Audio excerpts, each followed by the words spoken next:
Hello everyone, welcome back to my channel ECH Education. Today I am going to explain class 3 EVS Friends of the Earth, chapter 7, The Plant World, Question Answers and Bookwork. So let's start. Come on. Choose the correct answer. 1. The outer layer of the trunk is called bark. Trunk, outer layer, bark, छाल.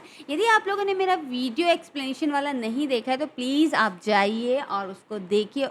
उसको देखने के बाद यदि आप book work करते हैं 50% आपको वहीं याद हो जाना है. तो यदि आपको याद 50% कर लेना है तो प्लीज़ मेरा वीडियो देखिएगा. Okay. 2 number, dash are plants that have weak stem. देखिए वीक स्टेम किसका था, मैंने एक्सप्लेनेशन में बताया है. क्लाइंबर का वीक स्टेम रहेगा. इसी में तो कंफ्यूज होते हैं बच्चे, क्रीपर डाल देते हैं. तो क्रीपर का वीक थोड़ी रहता है, क्रीपर का तो सॉफ्ट रहता है. 3, bajra and maize grow on plain areas. मैंने बताया था ना कि कौन से एरिया में कौन सी चीज़ उगाई जा रही है, हमको मिलती है, याद कर लो. तो प्लेन में तो यही मिलता है, ठीक है. माउंटेन में क्या मिलता है और डेजर्ट में क्या मिलता है आप मुझे कमेंट में बताइएगा, मैं नहीं बताने वाली.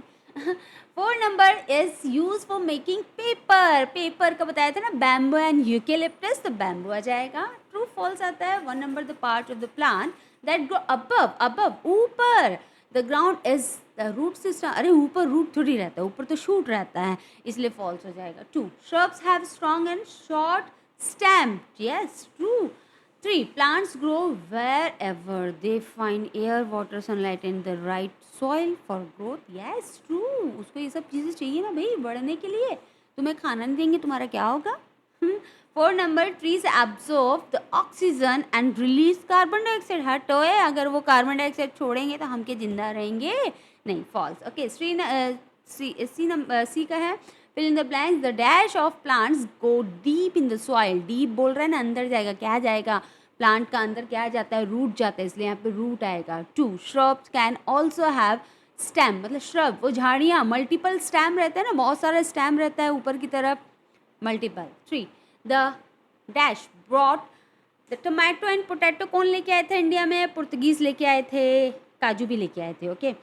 4 number, plant like rose and jasmine are use for. Rose और जैस्मिन के बारे में क्या बताया गया, परफ्यूम बनाए ना भाई. टी नंबर का हो जाएगा. मैचिंग, ट्री, बैनियन, हर्ब, क्या होगा, कोरिएंडर. गलती से इसको आप ये रोज मत डाल देना ना, श्रब, रोज और क्रीपर, पंपकिन हो जाएगा. अब 1 वर्ड आता है आपका. Outer layer of the trunk of a tree, bark छाल होती है, क्रीपर, प्लांट, पंपकिन. आप कुछ और भी लिख सकते हैं जो आपको याद हो. फिर नेक्स्ट है द स्पाइस, क्लोव. मैंने क्लोव लिखा है, आप लिख सकते हैं. क्यूमिन लिख सकते हैं, ब्लैक पेपर लिख सकते हैं, रेड चिली लिख सकते हैं, कोई भी मसाला लिख सकते हैं. 4 number, fabric from plant, cotton. Lenin याद है तो लेनिन लिख सकते हैं. चलिए नेक्स्ट आता है आपका question answer space, short question answer से. क्वेश्चन नंबर 1 है which part of the plant grows below the ground. Ground के नीचे कौन सा पार्ट, रूट ही तो होता है ना. The part of a plant that grows below the ground is root. Question number 2. What is the trunk of a tree? A woody stem a woody stem called trunk. Question number 3. What are shrub? Shrub have strong and short stem. Question number 4. Name the commonly seen climbers. Climbers के बारे में बोल रहा है. तो मैंने तो यहाँ मनी प्लांट और कुकुम्बर लिखा है, आप ना पी प्लांट लिख लेना, क्योंकि पी प्लांट ना आपको जल्दी से याद हो जाएगा. पी बस की तो स्पेलिंग याद करोगे, प्लांट तो वैसे ही याद हो जाना है, ठीक है. जिसको कुकुम्बर की बड़ी स्पेलिंग याद हो रही है वेरी गुड, जिसको नहीं हो रही है पी लिख लो, और जिसको कुछ एक्स्ट्रा लिखना है वो भी कर सकता है. फिर आता है G number, write long question answers. Question number 1, how are trees and shrubs different from the one another. ये तो मैंने एक्सप्लेन कर ही दिया. ट्री बड़े बड़े होते हैं, श्रब तो झाड़ियाँ होती है. चलो अब क्या लिखा है इसको पढ़ते हैं. द ट्रीज और plants are generally larger in size with larger branches and usually have good height. ठीक है ना, बड़े होते हैं, उसकी शाखाएं भी होती हैं, फिर वो बड़े बड़े हाइट के भी होते हैं. और लेकिन झाड़ियाँ तो होती नहीं है, छोटी मोटी होती है, बहुत सारी ब्रांचेस होती हैं उसमें.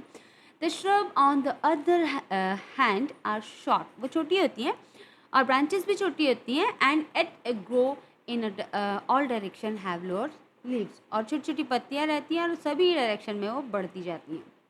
Question number 2, how are herbs useful. Herbs कैसे यूजफुल है. Herbs are useful for their medicinal properties. Medicinal properties की वजह से ये यूजफुल होती हैं. It is use to prevent और treat many condition such as. अब वो कंडीशन कौन कौन सी हैं, जैसे कि किसी को एलर्जी हो गई, अस्थमा हो गया, माइग्रेन हो गया, कोल्ड कफ हो गया, ये सारी चीज़ों में हर्ब्स काम आती हैं। नॉर्मली आपके हर्ब्स हैं, हाँ right, asthma, okay, garlic, ginger, basil, mint, ये सब आपकी क्या है, हर्ब्स है। ओके, क्वेश्चन नंबर 3 है कि आपको क्लाइंबर और क्रीपर के डिफरेंस बताना है, मतलब डिफ्रेंशिएट करना है उसको। चलिए करते हैं। फर्स्ट क्लाइंबर है वीक स्टेम। देखो इसको याद कर लो, वीक और सॉफ्ट इसी में कंफ्यूज हो जाते हो। It grows in an upward direction and example money plant, P plant, Honey शक्ल और कुकम्बर। मुझे पता है आप हनी शक्ल और कुकम्बर याद नहीं कर पाओगे, पी प्लांट ईजी है भाई, उसी को लिख लेना। क्रीपर के इसके अपोजिट में आ जाएगा, क्रीपर बहुत सॉफ्ट होती है, सॉफ्ट स्टेम रहता है, ग्राउंड में स्प्रेड होती है, वाटरमेलन, पंपकिन प्लांट, ये सब आ जाते हैं। क्वेश्चन नंबर 4 है भाई, ये तो लास्ट है। What are the different uses of plant, के यूजेस बताना है। तो वो यूजेस हैं जैसे कि plants provide us food like fruits, vegetable, ETC, plants provide us medicine, plant provide us paper, plant provide shade during hot days. देखिए मैंने इसको ना नंबरिंग करके लिख दिया है, आप एक टॉपिक में भी लिख सकते हैं, जैसे कि plant provide food like fruit, vegetable and medicine, paper, इस तरीके से। और लास्ट है plant are a good source of food. हमको लकड़ी कहाँ से मिलेगी भाई, इन्हीं से तो मिलेगी, तभी तो फर्नीचर, दरवाजे, खिड़की, घर बनेंगे, है ना। चलिए तो मेरा वीडियो यहीं पे ओवर होता है। उम्मीद है आपको मज़े के साथ में वीडियो पसंद आया होगा। यदि पसंद आया है तो लाइक शेयर सब्सक्राइब ज़रूर कीजिएगा और कमेंट करके बताइएगा कि आपको ये वीडियो कैसा लगा। मेरा वीडियो देखने के लिए thank you so much, take care, bye bye.